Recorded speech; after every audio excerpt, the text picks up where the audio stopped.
Hello, everyone. Welcome to our session number 2 of our Global Conference on Biodiversity Finance. We have almost 200 participants, which is very good.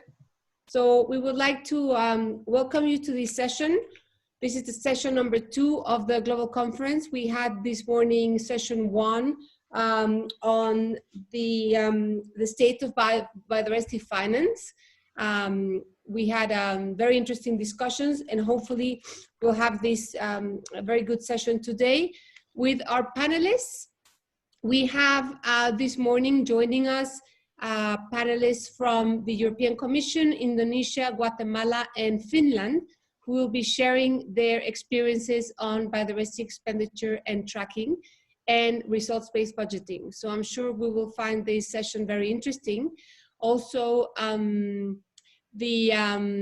today's theme becomes very relevant in light of all the discussions that are being currently under the CBD towards the post-2020 framework. So I'm sure you all will find what these countries are doing in terms of tracking how biodiversity is being financed in their countries. I would like to remind people, if Gamse, if you can show my presentation, please.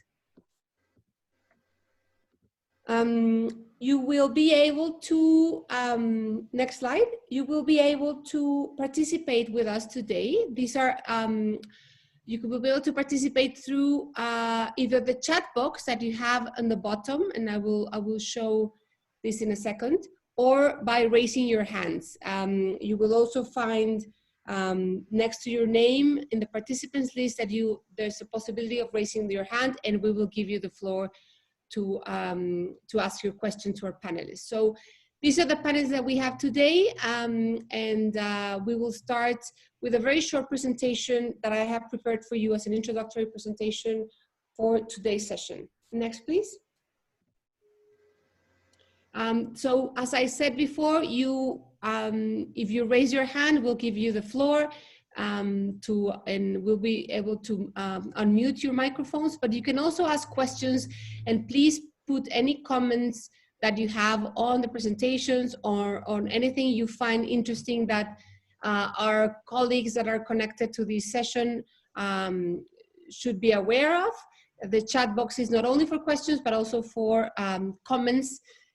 We have a very the good challenge of making this session as interactive as possible, considering we'll all spread all over the world. So we welcome all the comments and questions also in the chat box. Next slide, please. So today we'll be sharing with you 4 different methodologies and initiatives for assessing and tracking biodiversity expenditures. I will go through the first 3 methodologies that are there, and our colleague Helen from the European Commission will further give us some information and the experience of the EC regarding biodiversity tagging and expenditures. Next slide, please. So as most of you know, and for those that are not well aware of the BIOFIN methodology, BIOFIN, one of the things that BIOFIN countries have done is what we call biodiversity expenditure review.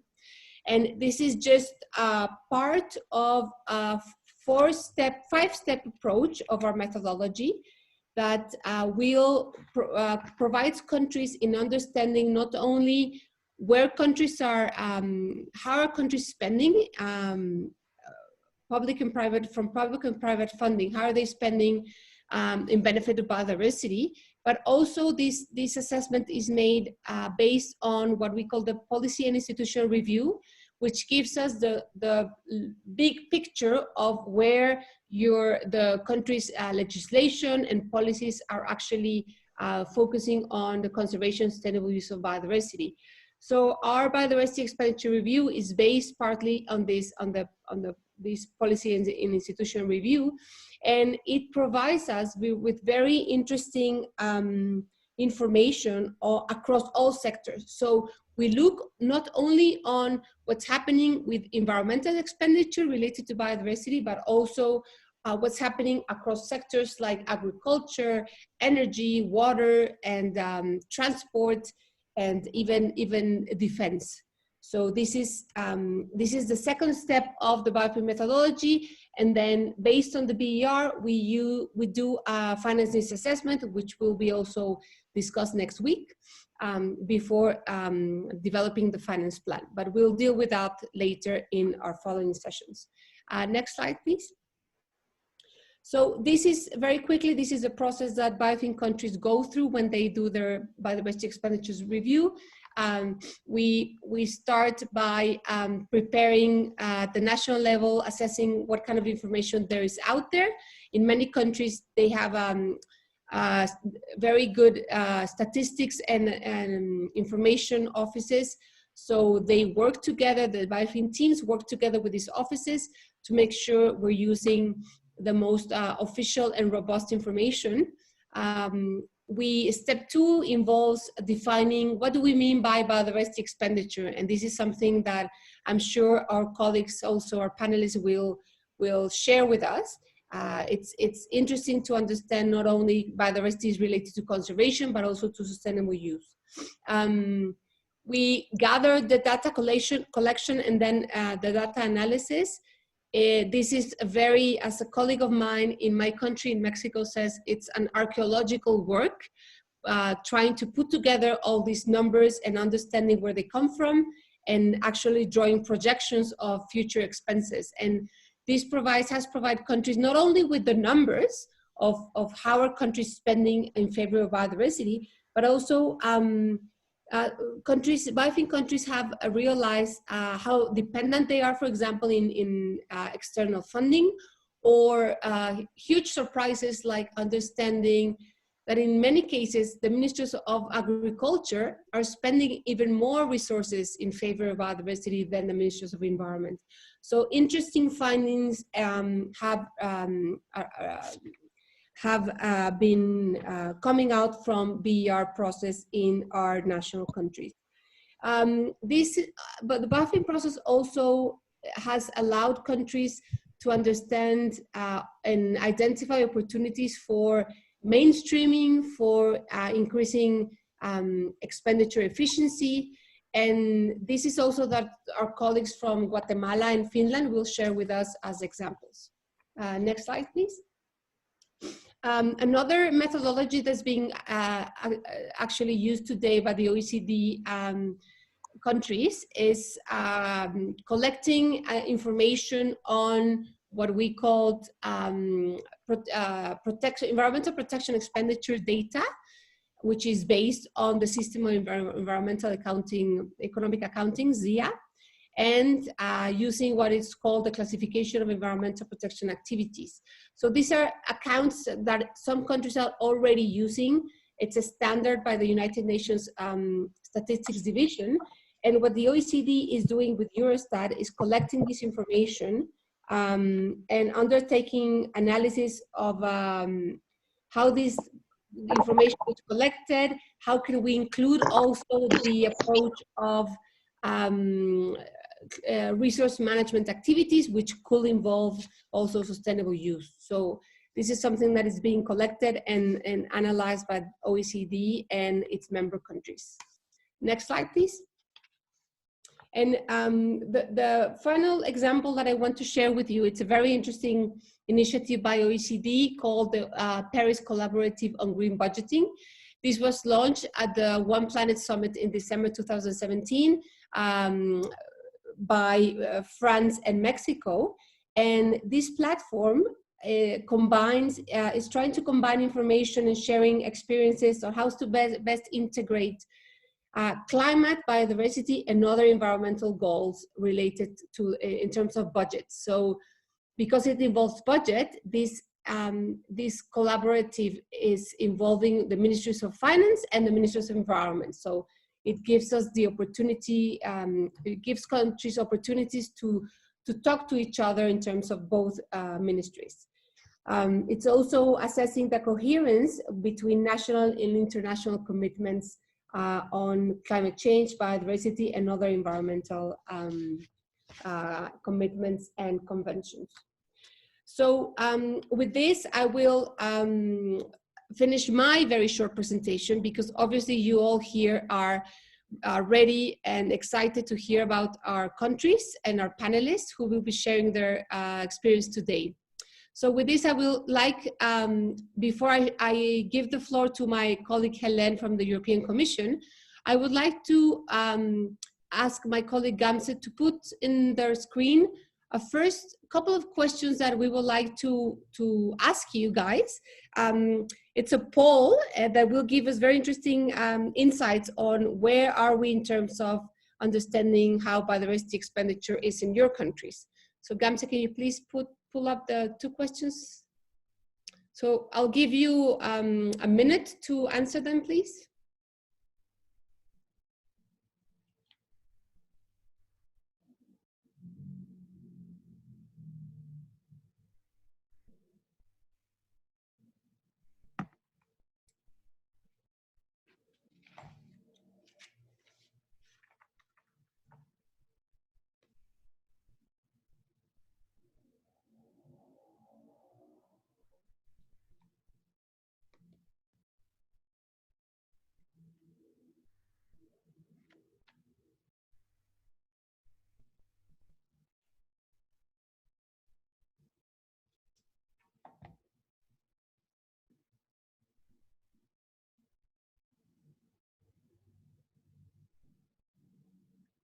Gamze, I think, is the poll closed?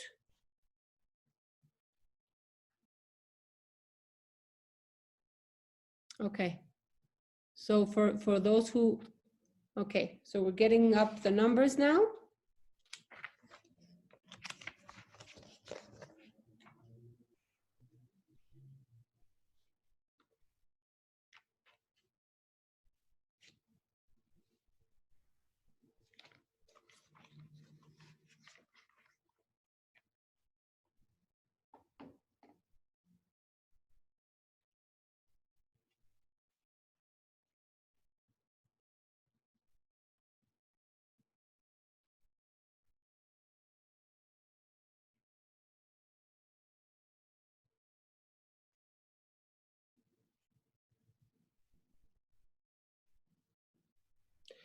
Okay, I'm sure not everyone was able to vote, but it doesn't matter. Just for all of you, I mean, for the people that voted, do you know how much governments spend on biodiversity every year? It was almost half and half. Some of you know how much they're spending, and some of you don't know. It's the information is not available in your countries. And what do you think are the two main challenges your country is facing to measure domestic biodiversity expenditures? And I think it's now between available data and political will who are the winners in these second questions. So don't worry if you were not able to vote. This will be part of the conversation we'll have after our presentations. So with this, I will share now the floor with my colleague Helen from the European Commission. Thank you, Mariana, and good afternoon to all of you. Good morning also. Indeed, I would like to share a few insights about the way the European Commission does its tracking of biodiversity expenditures in the budget of the European Union. So if we can maybe now display the presentation. I wanted to start with a few words on the policy context. So this is the next slide. Our biodiversity tracking system is based on a 2011 communication by the European Commission, which sets out that a tracking procedure for environment-related expenditures has to be developed. And this includes biodiversity, for which the Rio markers established by the OECD should very much be our guidelines. This was further confirmed in 2013 via the 7th Environmental Action Programme of the EU, which confirmed that we should develop and apply a system for reporting and tracking environment-related expenditure in the EU budget, notably on climate change and biodiversity. Now, of course, as you all know, we are also guided by the CBD financial reporting framework in this exercise, and more recently, our European Green Deal investment plan reaffirmed the importance of funding environment, including biodiversity. And we are now working in the context of the upcoming EU biodiversity strategy to 2030, where biodiversity financing will also be an important element. Next slide.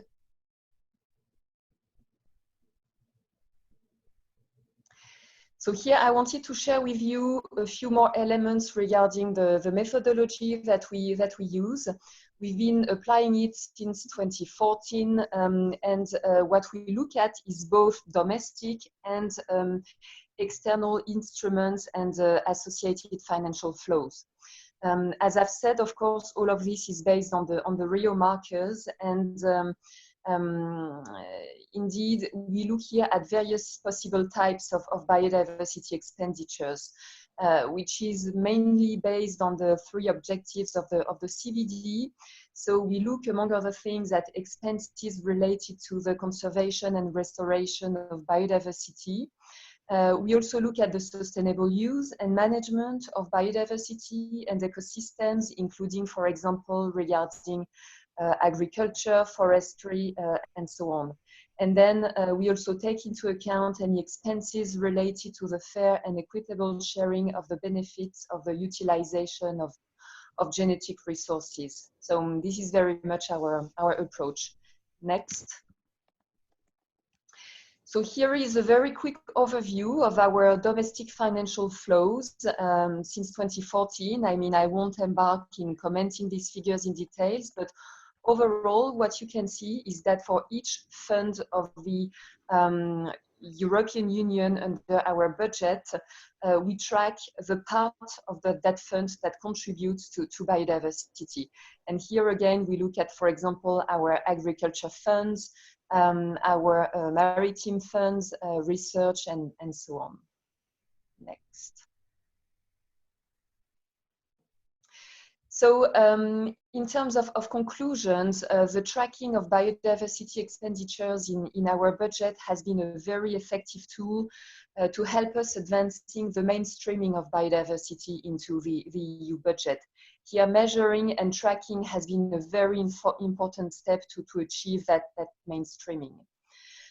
What was particularly interesting, especially regarding the implementation of the 40% rate, was to look at measures with multiple objectives for which biodiversity is one of the co-benefits.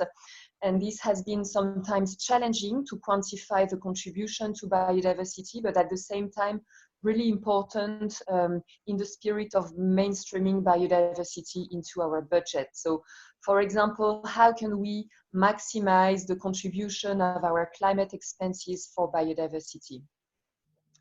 Now, there are still, in a way, some gray areas and things we need to further look into to make sure our methodology is as accurate as possible. So maybe to just finish on a note about the next steps, we are planning now to adapt our tracking methodology. We will adapt it especially to the next EU budget that will start in 2021. We are also planning to carry out an ex-post assessment of our current methodology to make sure that the way we do our ex-ante prediction of biodiversity expenses, we really take into account what has worked in the past and what could work better. Another element in that context is that we also get European Court of Auditors reports, which also help us refining our tracking methodology. And in this context, I think we will soon get one regarding our agriculture policy.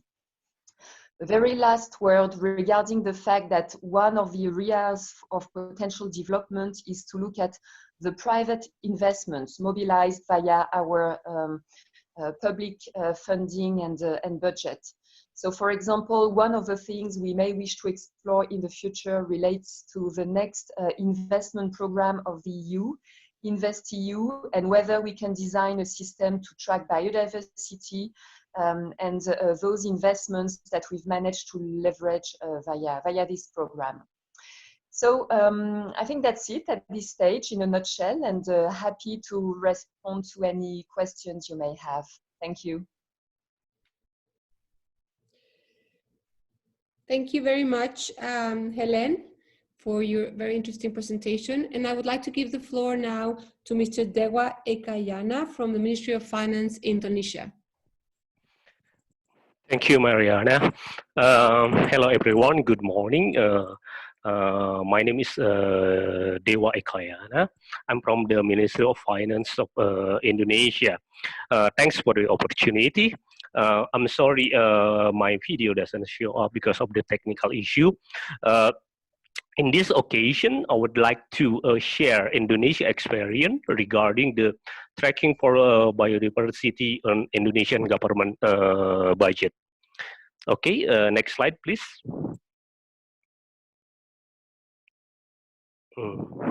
Okay, on this slide, I want to show you that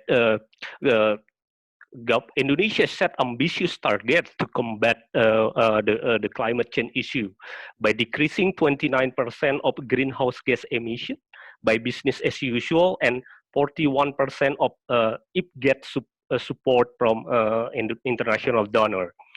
On the biodiversity sector, Indonesia also has ambitious target by decreasing 10% of endangered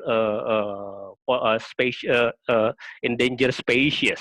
According to data from the IUCN, there are 25 types of endangered species in Indonesia right now. So by 2020, Indonesia will decrease that 25 type of endangered species into 10%. Okay, next slide, please. Okay, before I go to how Indonesia set or tagging or tracking the biodiversity on their budget, I want to show you how budget cycle in Indonesia. The budget cycle first go with the vision and mission from the President of Indonesia, and then that vision was elaborated into our midterm national development plan in 5 years. Our midterm national development plan described into government work plan annually, and then that government work plan annually monetized into our state budget. We call it APBN, or we call it DIPA. In our DIPA, there are 4 layers. The first layer is program, the second layer is activity, the third layer is output, the fourth layer is component. Biodiversity tracking was done in activity layer. Okay, next slide, please. So this is the result of our tracking. Biodiversity tracking. As you can see in first picture, that we do tracking from 2006 until 2016. The amount of expenditure budget in 2016 is around 6 trillion rupiah, or around 12 million US dollar.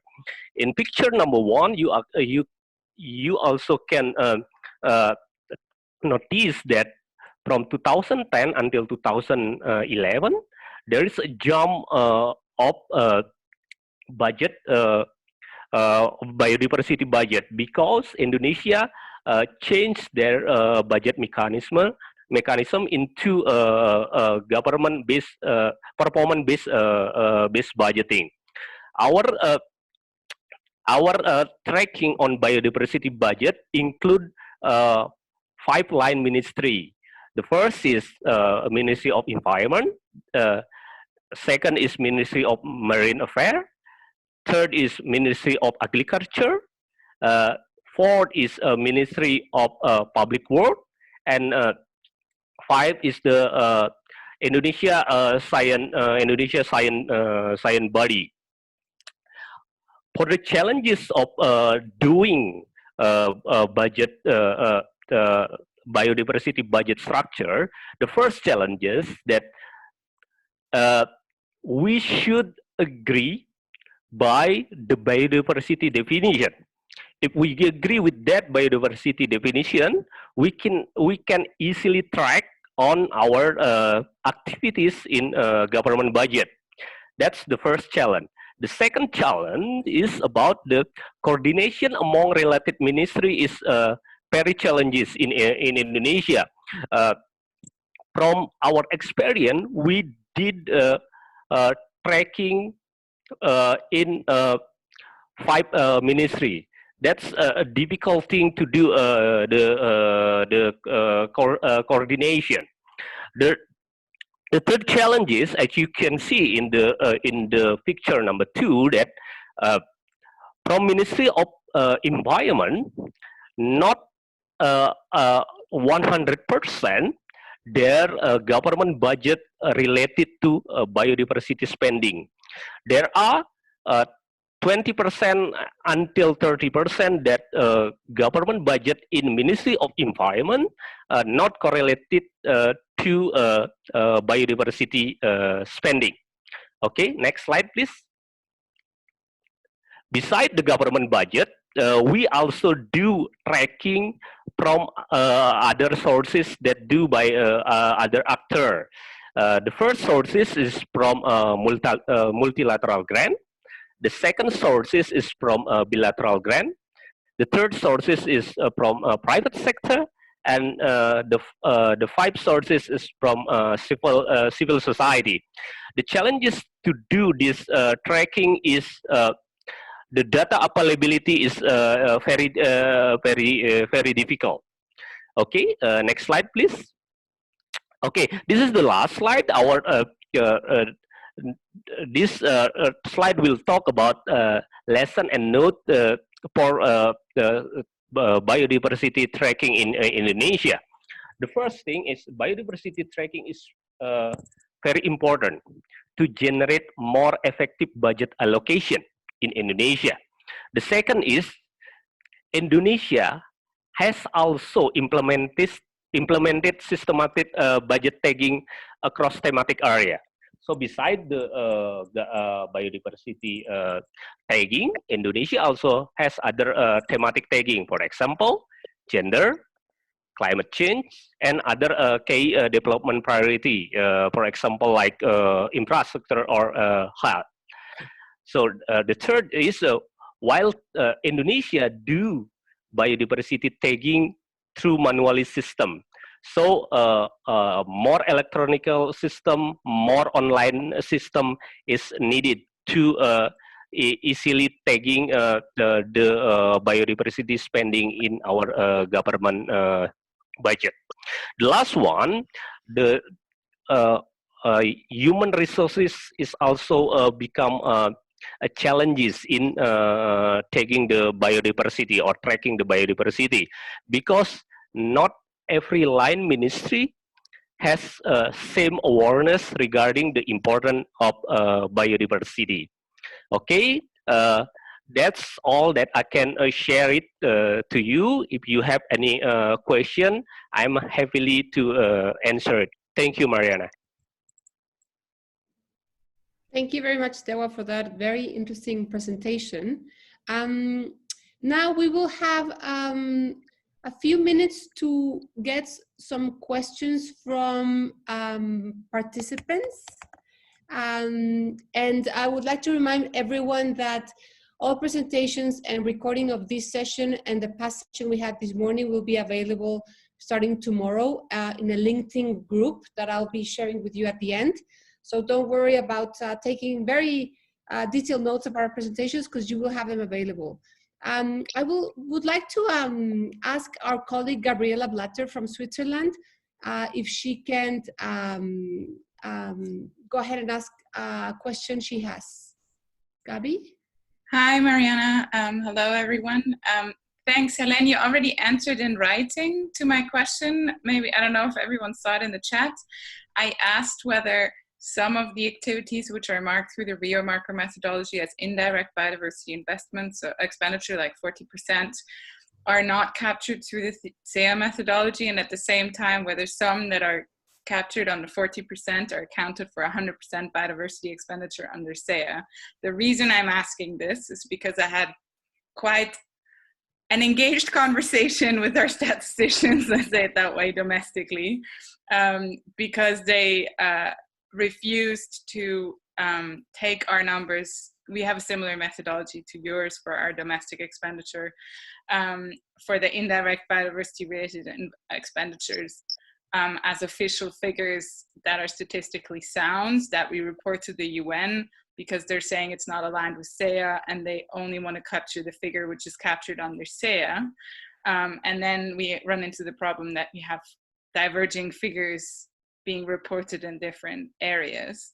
Now we're just capturing for 100% what we account for 100% under the Rio marker-like methodology, and that's what we report over SEA, so that at least 100% element is fully aligned. But I would be interested to hear how you're tackling this statistical difference.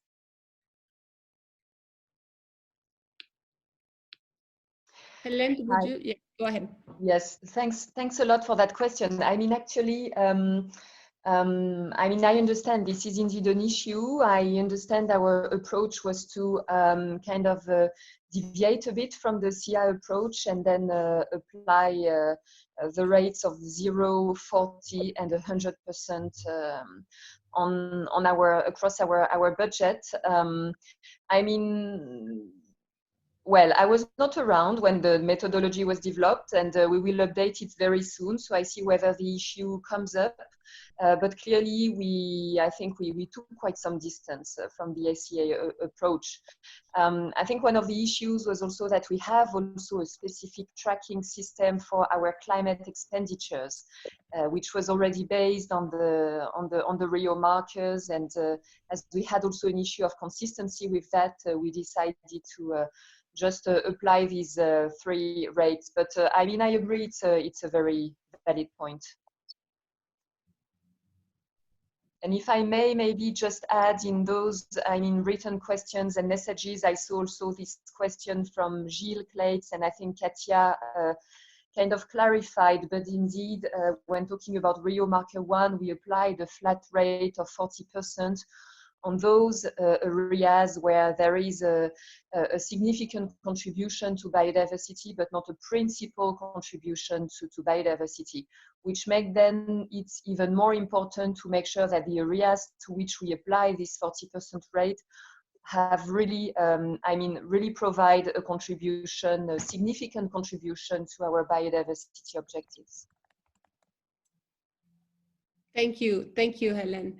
I would like to read one of the questions we have from our participants, and this is directed to Dewa from Indonesia. What are the main challenges? Yes, what are the main challenges you're now facing to complete the institutionalization of tagging of your biodiversity expenditure? Is it more on capacity, budget, or political priority or will? Okay, thank you, Mariana. That's a very good question. Actually, the main challenge are, it's not is, the main challenge is those 3, political, capacity, and budget. I will answer the budget first. If you can see from my slide that 6 trillion rupiah from our budget is very small. It's around 0.01% from our budget. That's very small compared to other sector or issue, for example, like education, health, and infrastructure. That's a very small. The second is about the political will. The political will regarding the biodiversity budget allocation is very low compared to climate change, for example.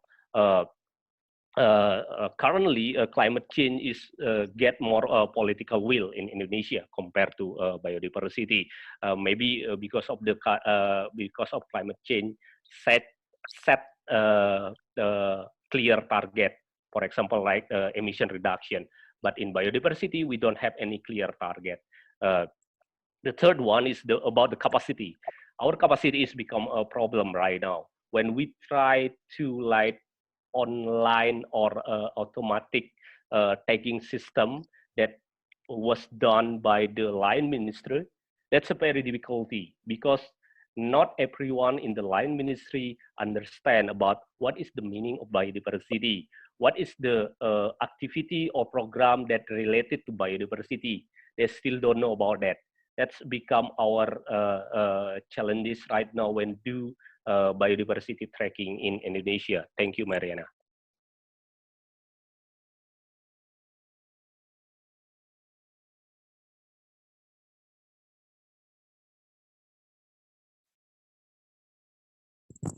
I'm sorry, Mariana, I cannot hear your voice. I was muted. I'm sorry about that. I was thanking you for your answer, and I would like to very briefly give the floor to our colleague, Mr. Carlos Manuel Rodriguez. He's Minister of Environment from Costa Rica, and he would like also to share a few comments with us. Go ahead. Thank you, Mariana, and I really regret not to be in Paris with all of you, but you know, under the circumstances, I think that we have been able to do something really great and be able to have this session, this conversation. And I got three very small, short, but very well focused comments on the biodiversity expenditure review that I want to share with you. One is that, as you said, Mariana, it has become kind of an archaeological work, digging everywhere in the national budget to find how much resources are being allocated to nature conservation. The problem that I see is that we haven't been able to make this information policy relevant. It has been very technical, very academic in a sense. We've been working with a lot of technicians, but we haven't been able to make it policy relevant. What do I mean policy relevant? In order to catch and bring strong political will, we need to make it policy relevant. And we haven't been able to do the other piece of the equation, which is presenting the benefits of that biodiversity investment that has been done in our countries. If we only see just one part of the coin, we will never have the strong political will that we need. And we need to put also the information about the benefits of investing in biodiversity. That's my first point. The second point is, as we are able to know how much money is being invested, we find a lot of very interesting things. And this is what is happening in Costa Rica. Because of BIOFIN, we've been able to realize that we have 3 times more money invested in biodiversity than what we previously thought, because we basically concentrated on what the Ministry of Environment was investing on. But as BIOFIN tells us, there are many other agencies and ministries investing in biodiversity-related areas. The Ministry of Agriculture is a good example. In Costa Rica, they invest a lot in soil conservation, or organic agriculture, I mean, many interesting things, and many other agencies. So the challenge that I do have as a minister is, how do I align all those national investment in biodiversity with my NBSAP? And that hasn't been easy, because we still have a budgeting process that is based on a sectoralized vision.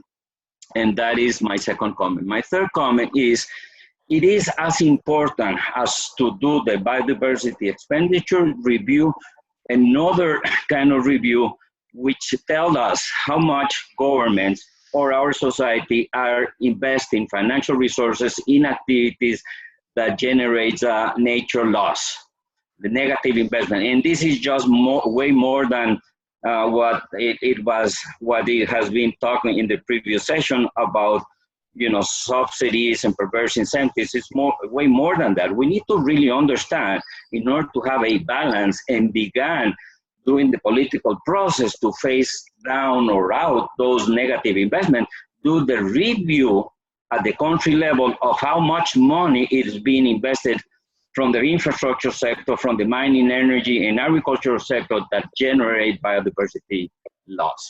Those are my comments, Mariana. Thank you. Thank you, Carlos, for your comments and your beautiful background that it's inspiring all of us. So now we would like to move on to the second round of presentations from our panelists. But first, I would like to show again another question for our poll. It'll be just one question. So please, Gamze, can you put it on the screen?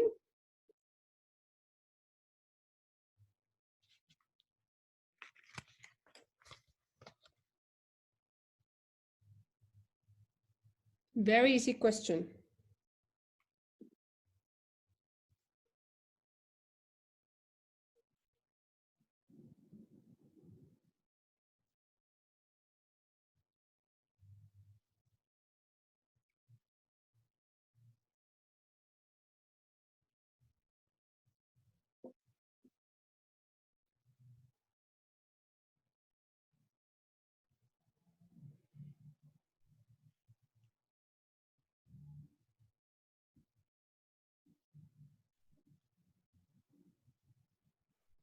We have 15 seconds left.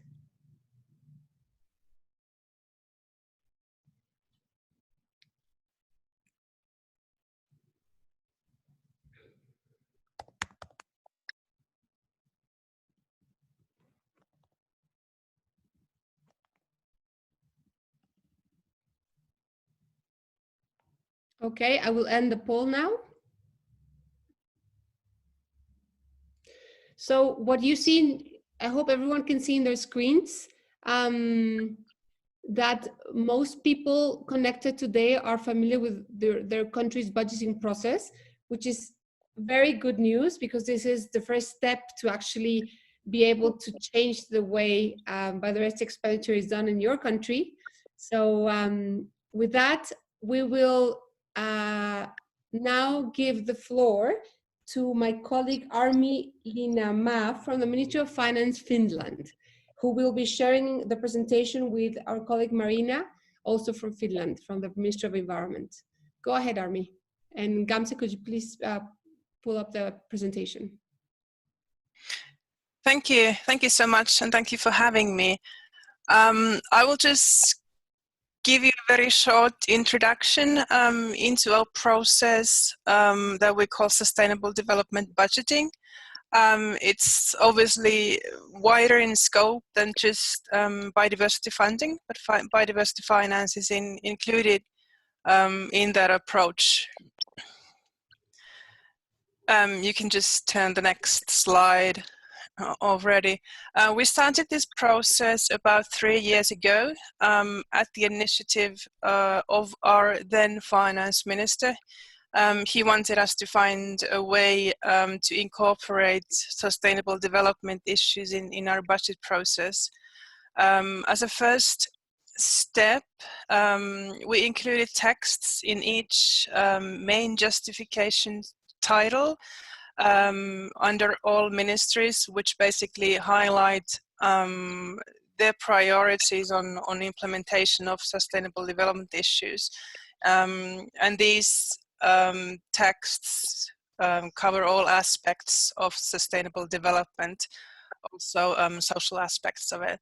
And then for 2 years in a row, we've had a separate chapter in our budget proposal in the general strategy and outlook section of the budget proposal. And in this chapter, we focus on the government's goal of a carbon neutral Finland.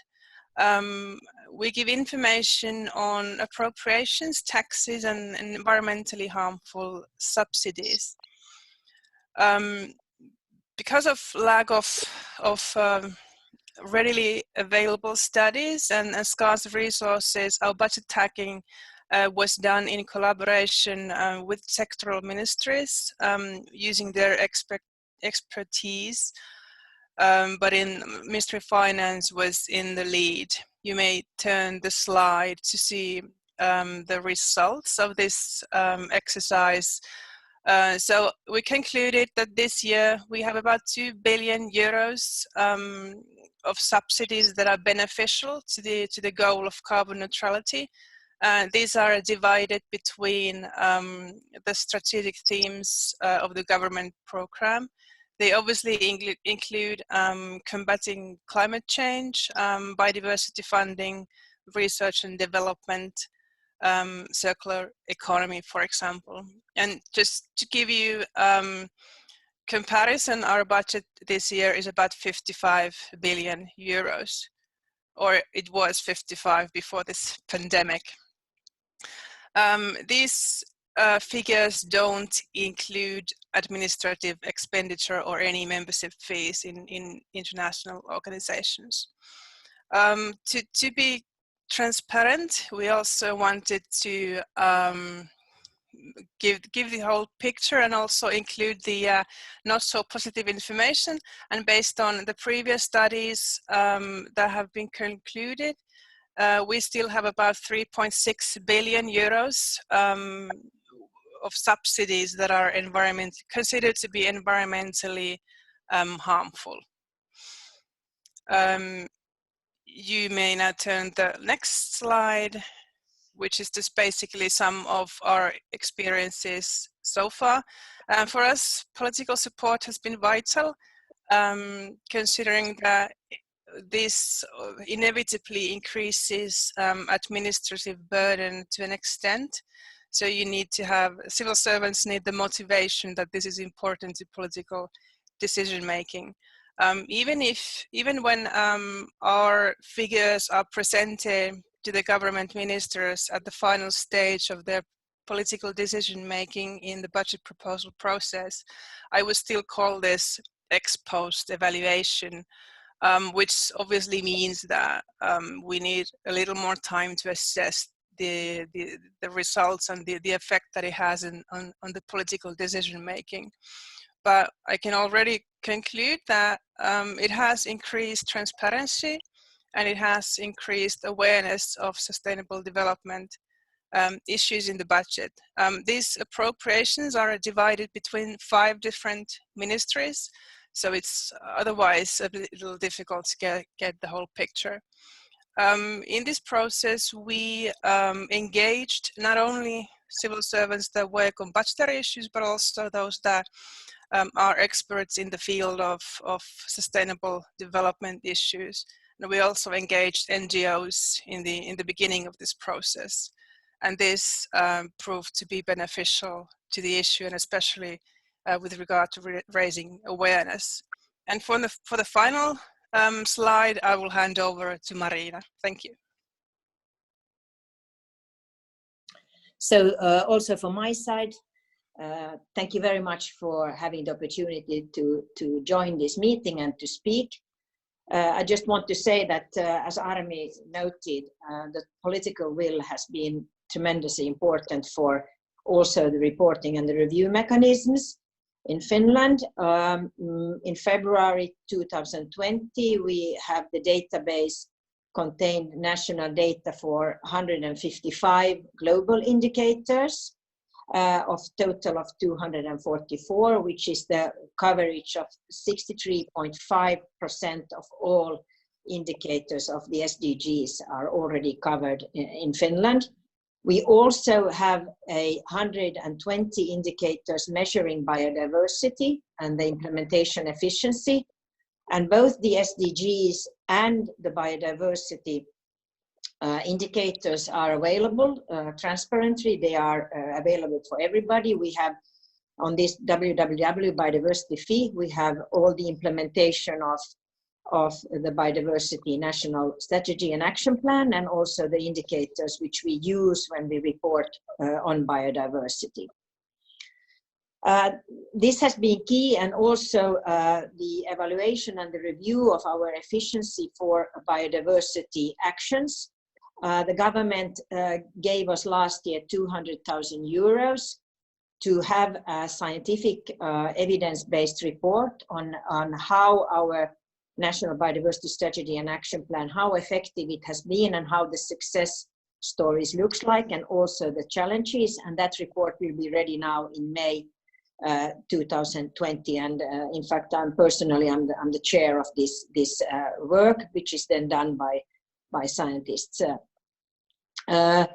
The national reports, both to CBD, on SDGs and the OECD DAC Rio markers, has been tremendously important. Finland has been involved in this OECD work since it started, 1998. And that has also helped us a lot. That to say that OECD has also, for the Ministry of Finance, not only the Ministry of Environment, has been a very, very important institutional arrangement. And these enabling conditions and institutional arrangements, I think, is key for having the reporting mechanism in place. Just to say that the SDG framework and the budgeting in Finland has also been worked out with over 25 different institutions and organizations which are providing data to our work. Then to say a few words on the post-2020 Global Biodiversity Framework and the opportunities for strengthening both the resource mobilization, but we also think that for the review mechanism and for implementation, it's totally key that we have these indicators and also work on these harmful subsidies that Armi already mentioned on. But that also said, I think the circular economy, natural capital, ecosystem services are still really important avenues to our work. But that said, I think also we need to have a lot of more information on the indicators, how to measure this. I think that's all for now. The whole of society approach is really important, and I think, as Carlos Manuel said, benefits of biodiversity also to the health and human well-being in these difficult times we are living in. I think it will help in the end as well our work for the future. Thank you. Thank you very much, Marina and Armi. Very, very interesting experience to share today with us from Finland. And now I would like to pass the floor to our last panelist today, Fernando Garcia from Guatemala, BIOFIN country, who has, he will share with us very interesting results they have on results-based budgeting. So Fernando, you have the floor. Thank you very much, Mariana.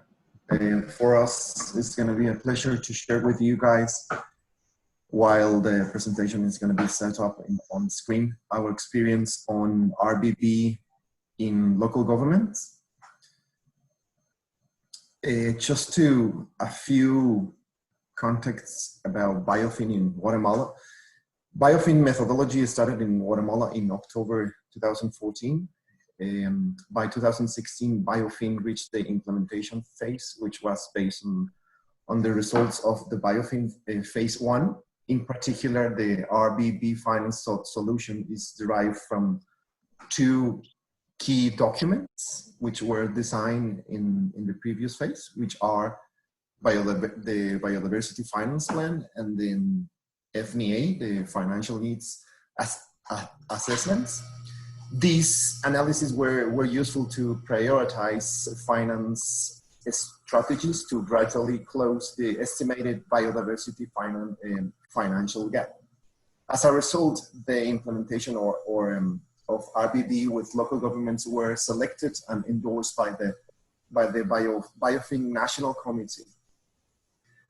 As we can see in the screen, there is a cycle we followed, and we started by selecting 5 local governments where this solution is being implemented practically in our Pacific coast.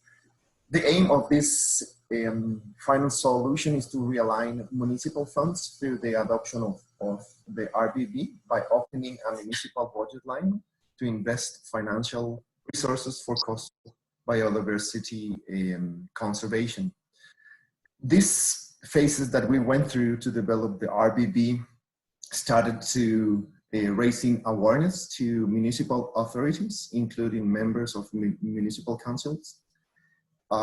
municipal planning unit, the environmental management unit. This lobbying and advocacy process were based basically in two different ways. First is to highlight the importance of RBB tool, which is being encouraged since 2013 by the Ministry of Finance and the Secretariat of Planning and Programming.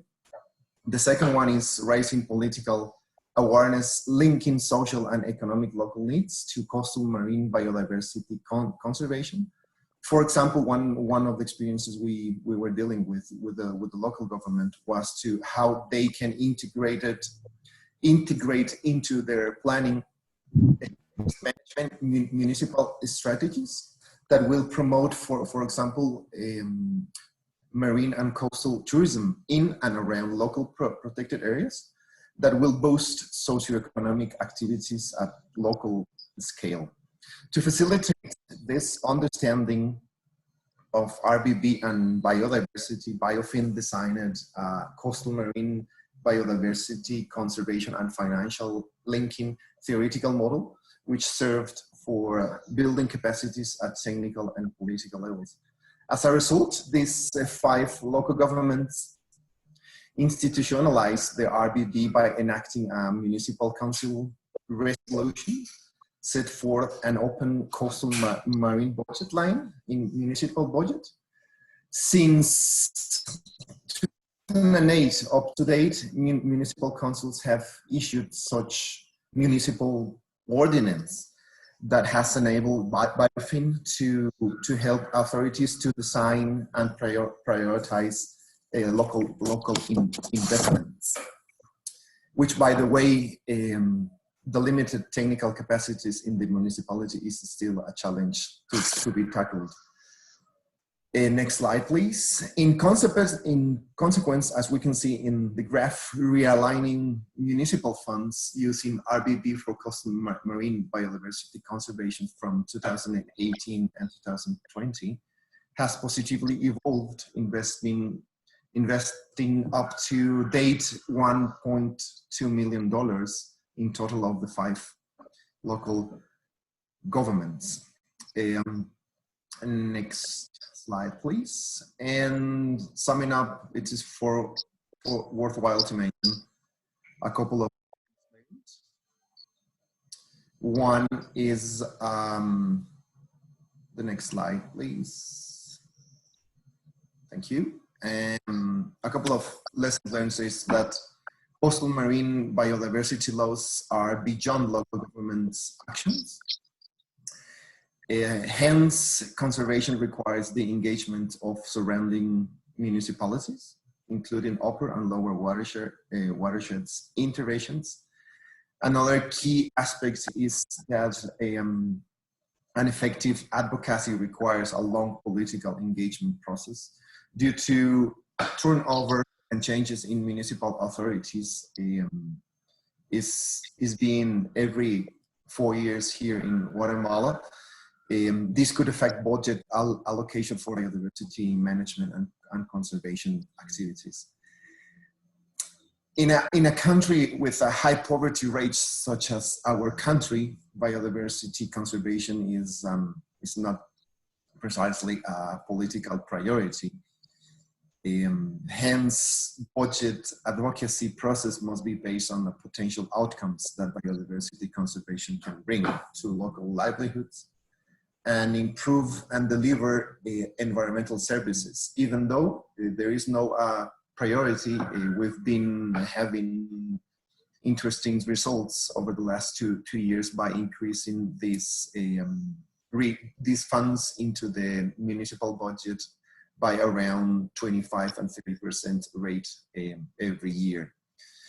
Finally, most of the municipalities are lacking of legal support offices, and this restricts their capacities to implement appropriate regulations and how to align policy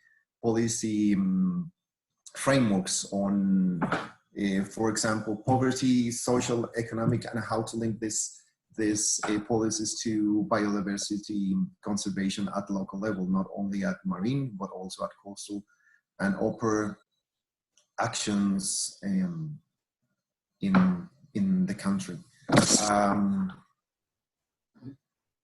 Thank you very much. We are free, and please don't hesitate to ask any questions if you want to clarify something else. Thank you. Thank you very much, Fernando. Muchas gracias. It's great to see how the work BIOFIN has done in Guatemala has come down to the local level, and that is also a challenge we will have in most countries also for the post-2020 framework.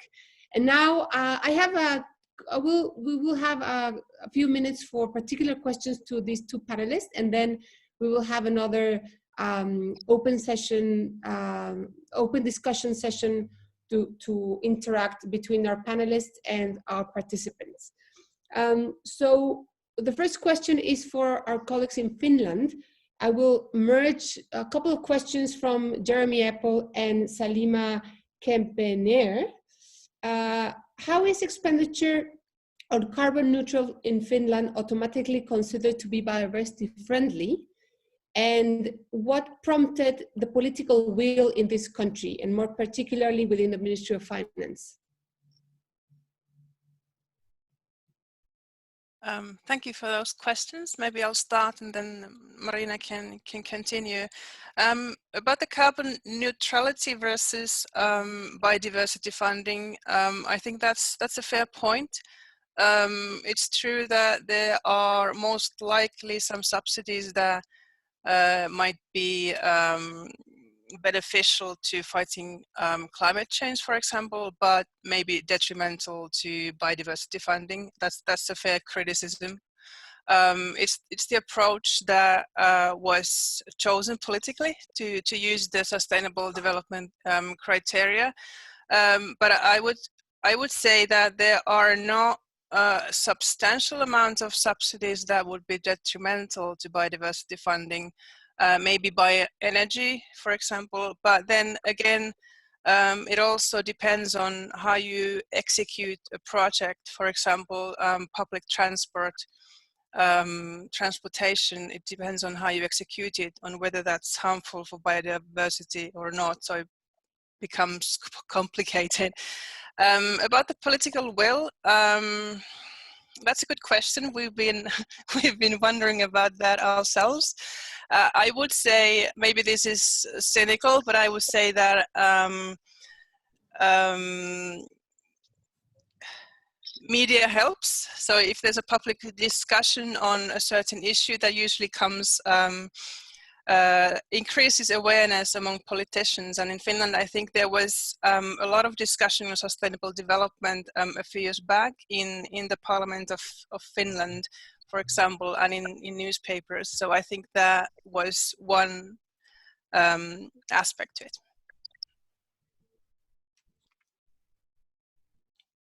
Okay, this is Marina. I could maybe say a few issues from the biodiversity point of view, which I think is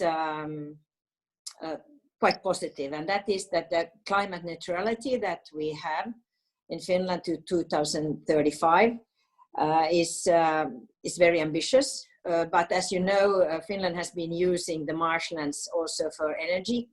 And in fact, this has been a very political question now, what to do with the wetlands in Finland.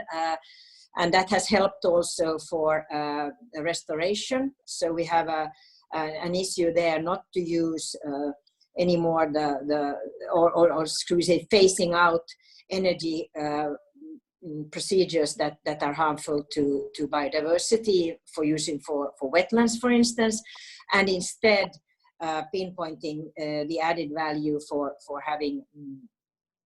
Oh, it's a wonderful cat now in Armi's hip. Oh no, it's a dog. Anyway, going on from for that, so that's a good thing. And I think also in Finland we have maybe the nature-based solution is also coming in as a quite positive thing in the discussion, that they are both supporting each other and not being, two silos in different parts. So I think that's a good thing. But I have to admit that that talking about, for instance, energy and cars, which are going with batteries, it can be a challenge in Finland because we have the mining industry in Finland. We have cobalt in Finland, and this is of course, you know, the trade-offs on what is going to happen is really important. And here I think also, in fact, for mining industry, the should I say compensation or restoration requirements has been a very interesting. My last point is that, as you know, the government and the Prime Minister is the new generation of decision maker.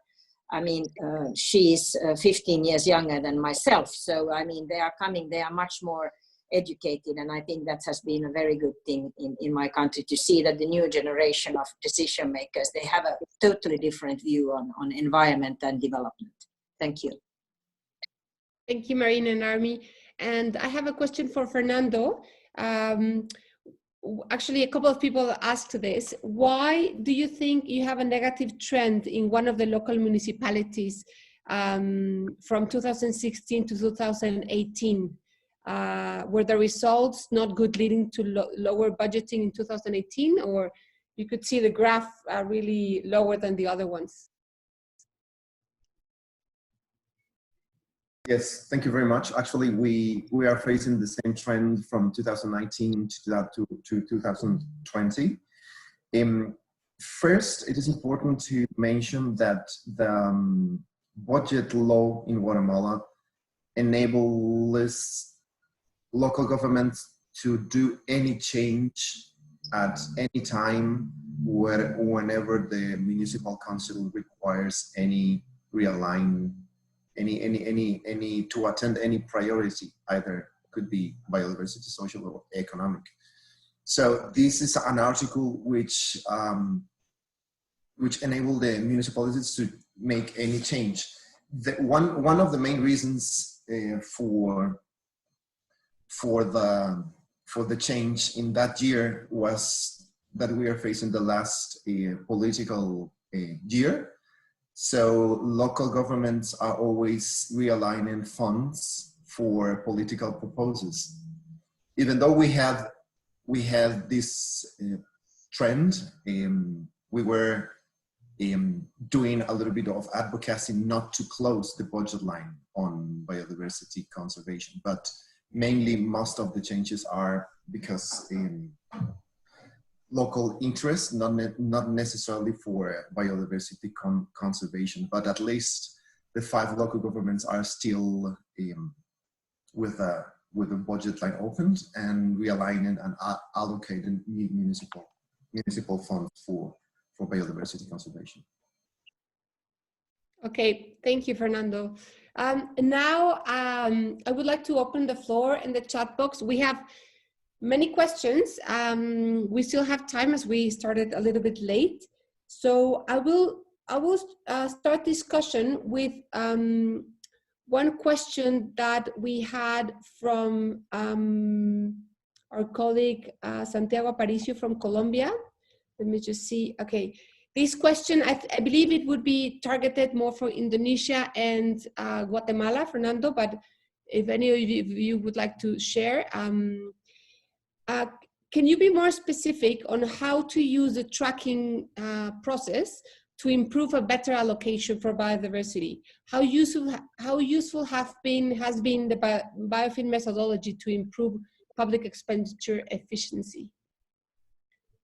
So I don't know if Fernando or Hello. Hello, Mariana. Good question, Santiago. My answer is by doing a thematic tracking system, government of Indonesia will more easily to determine their target, their performance, and how much or how many budget allocated to achieve those target or those performance. Okay, that's I think. Thank you, Mariana. Thank you. Fernando, would you like to add anything? Yes, thank you very much. Just a quick remarks. I think the tracking tracking method is useful to realign and to assess at certain point of the year where we can allocate based on the priorities, where to invest and where to increase funds at institutional level based on institutional priorities. Okay, thank you. I would like to ask if any one of our speakers, our participants, is here from France. We would like if that person could share with us the process they've had in tracking negative expenditures for biodiversity, positive and negative. And if not, or while we wait, also if there's anyone here from any country that has done this, it would be great if they can share their experience. And if you would like to raise your hand, I will give you the floor.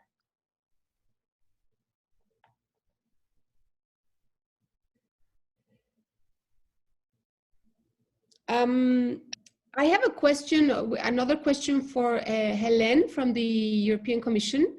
Hélène, could you give us a short example of the activities where you apply the rates of 0, 40, and 100%?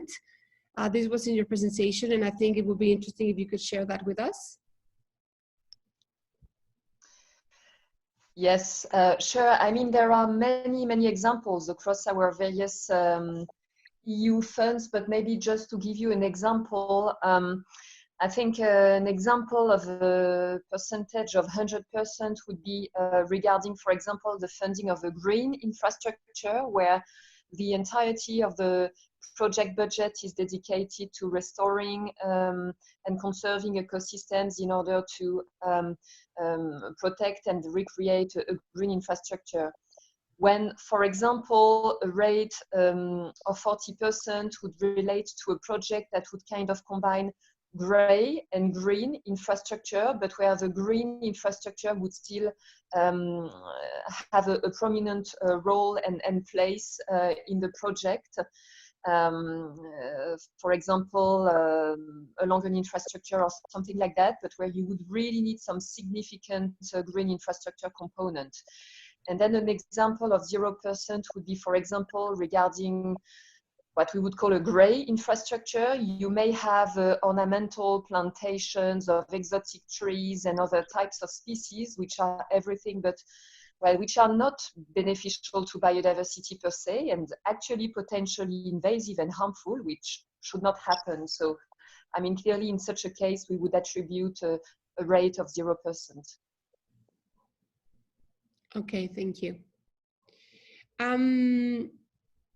I have another question from Vinod Mathur from India. This is for Fernando Guatemala. If biodiversity conservation is neither a priority for the municipality nor for the politician, how does one proceed further?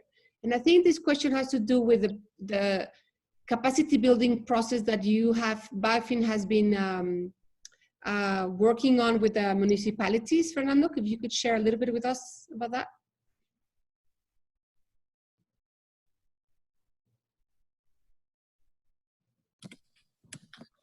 Yes, sure. Well, as I said before, an effective advocacy requires a long-term political engagement process. And one of the challenges we are facing, not only for local government but also for central government, is that we need to show and demonstrate potential outcomes that biodiversity conservation can bring to local livelihoods, particularly for those tangible delivery in environmental services. So at the end, what we are looking for and what they are looking for is how to make this environmental services useful for them and make them a priority to invest. For example, tourism, for example, how to use local protected areas to improve the incomes at municipal level, for example.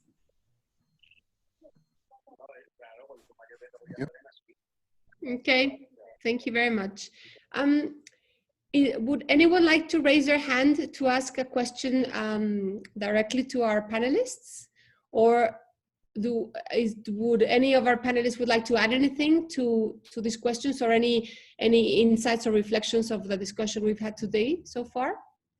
I would like, for example, to ask Marina, who you've been very much involved for many years now with the CBD process, and we're at that very important stage where future targets will be negotiated very soon. The process has already started. So I would like to ask you, how do you think this work at the national level with biodiversity expenditure assessments and tracking and tagging, how do you think this will be useful for countries in the face of these coming new targets? Thanks. This is a very important question, and knowing that we have also people listening to this discussion, Jeremy Apple, I think Ines is also there. First of all, I think we need to get hold of why the resource mobilization strategies that we should have been working on national level, why did they not deliver? Why did countries have huge problems to work around those? Because I think we have a very basic issue here. And that is that from the CBD's point of view, we need to get guidance that is very simple. And I think, therefore, the work that BIOFIN has done, I just want to encourage, I was in Sri Lanka. This was my first time I really understood how important the BIOFIN work is for different countries and developing countries around the world, because it seems that they engage people, they understand this whole thing, and they are hands-on and they help people. For us, like national focal points, we are left quite alone with this issue. And, I'm lucky, I have Armi, we are giving presentations, and so that it's no problem because we know each other. It's very, good work at the national level. But to prepare a resource mobilization national strategy and even finding the gaps that you have in implementing the biodiversity commitments, it's a huge task.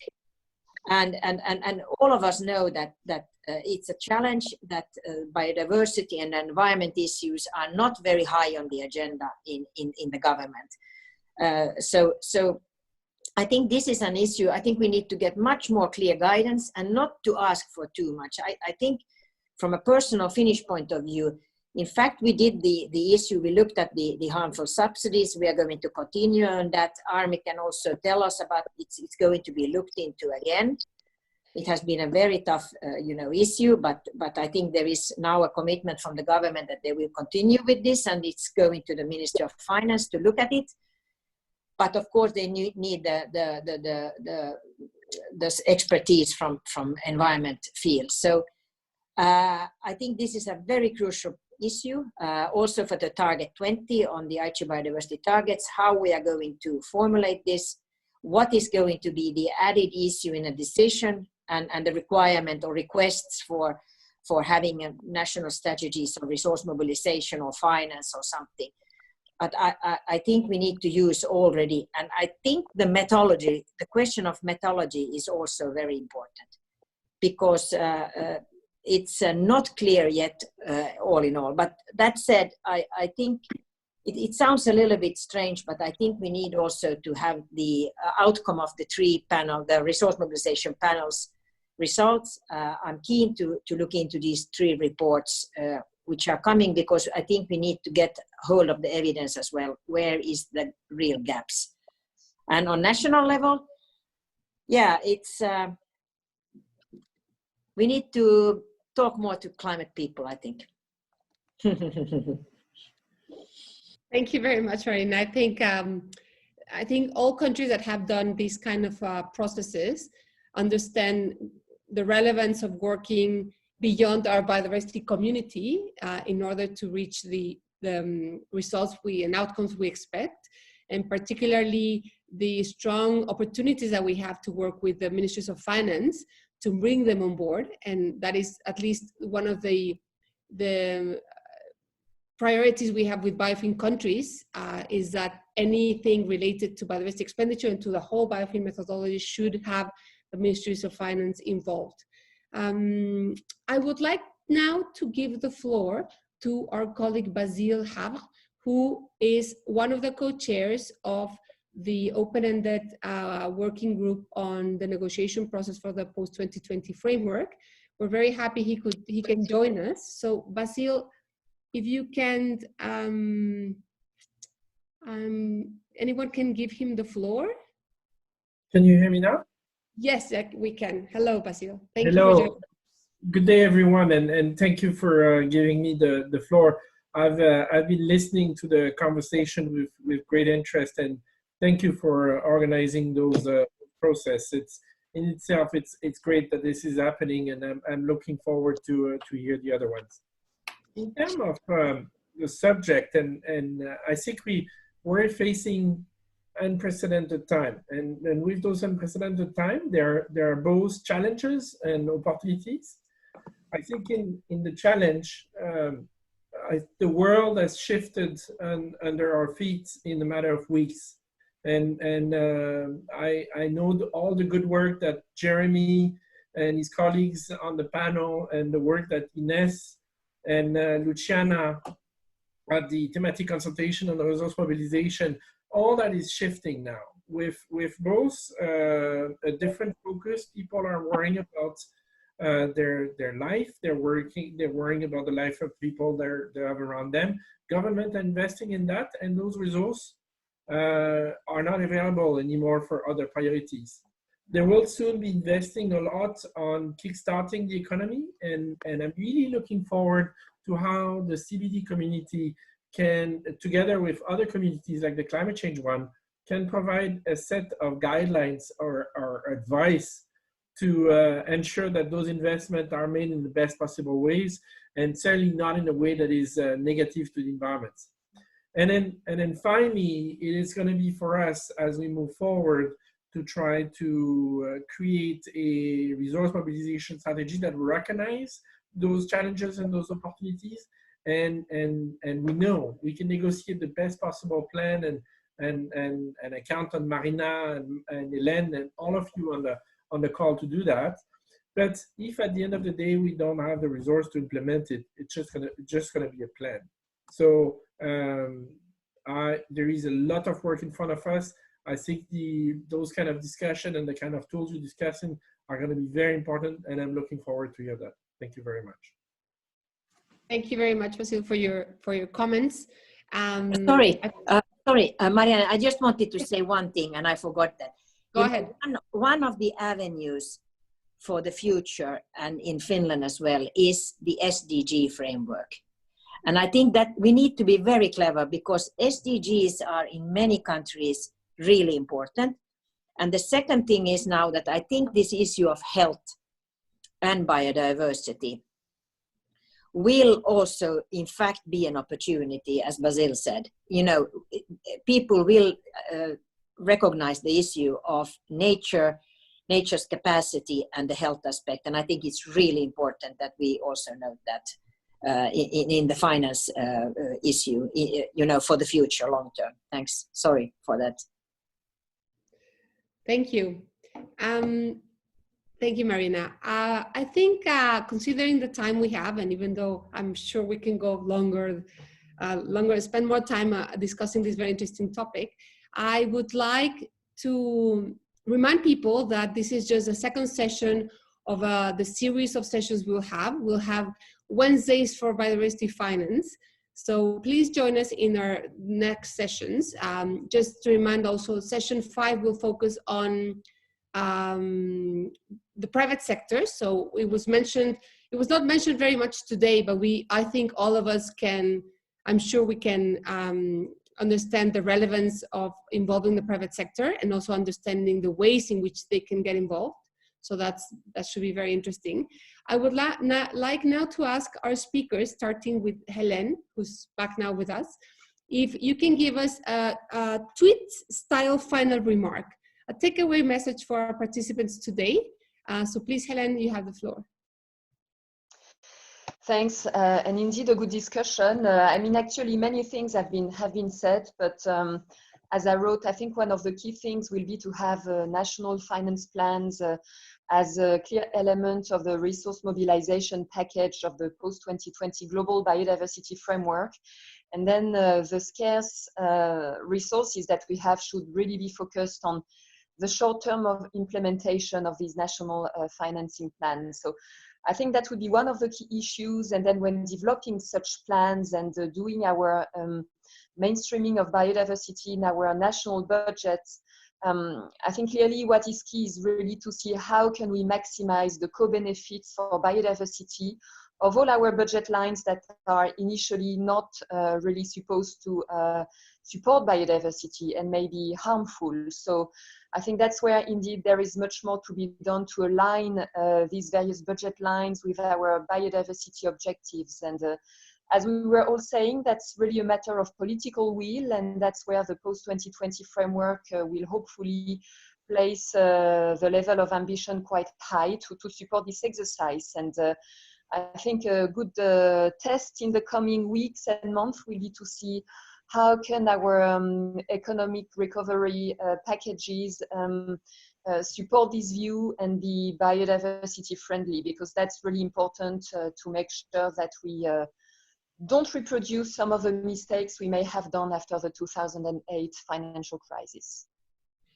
That is a very, very good message for all of us to take, Helen. But thank you very much. Now I will pass the floor to Dewa from Indonesia, please. Hello, Mariana. I just want to say that biodiversity budget tracking system is an important tool to generate more effective budget allocation system. Therefore, it needs strong political will, capacity of related ministry, and enable budget system. Okay, thank you, Mariana. Thank you. Thank you very much. Armi and Marina? Thank you for this really interesting discussion.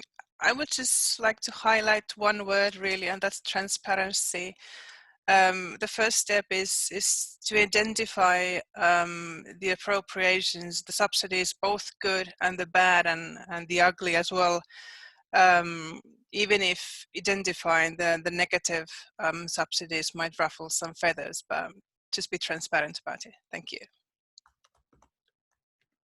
Marina?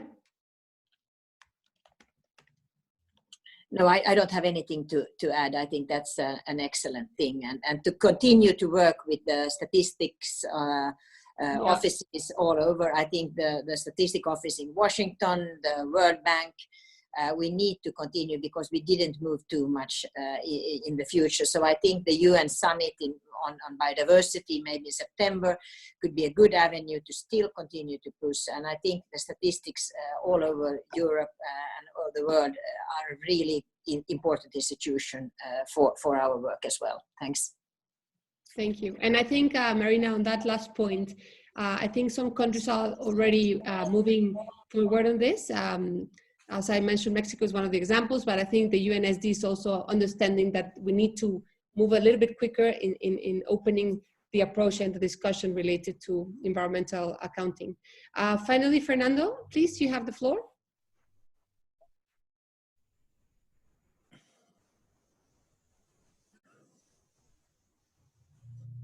Did we lose Fernando?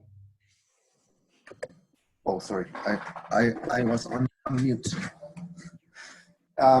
Yes, thank you. A final remark is about just thinking a little bit different, thinking out the box. I think is an important way to overcome the way that municipal budgets are being designed since the last decade. One of the challenges that we face is that unfortunately there are not funds at local level. However, the private sector is a good stakeholder to set up strategic alliances to promote biodiversity conservation at local level. I saw a couple of questions in the chat that could be very useful how to scale up the approach at municipal level, rather than to see individual local governments, how to make landscape level RBB approach to face the challenges in the coastal marine biodiversity conservation. Thank you very much, Marianne. Thank you to you all. I really appreciate what you shared with us today, and also to all participants who joined us. I would like to close this session by reminding everyone that our next Wednesday for Biodiversity Finance will be Wednesday, 22nd of April. We will have 2 sessions. The first one on identifying and reforming harmful subsidies. We will have Germany, Italy, Kyrgyzstan, and Switzerland sharing their experiences. And then on the next session of the day, we'll have presentations by Philippines, Colombia, and then Mexico, sharing their experiences on estimating finance needs and developing effective finance biodiversity plans. And I believe that all of these issues were somehow raised today, so I'm sure they will be super interesting, and please join us next week. Also, well, in the slide, you could see that we opened a LinkedIn group. It's a closed group. So all of you, please, we invite you to join this group. It's called Global Conference on Biodiversity Finance, Virtual Series April 2020. So if you click there, you will be added to this closed group, and you will find all the information regarding today's session, both sessions, and all the next sessions will be there, and the recordings will be there as well. And also tomorrow, you will find in your emails, you will find a short survey. We are asking you to please fill it in, and this information will be very useful for us throughout the sessions and these weeks. Thank you very much, and have a good day. Bye-bye.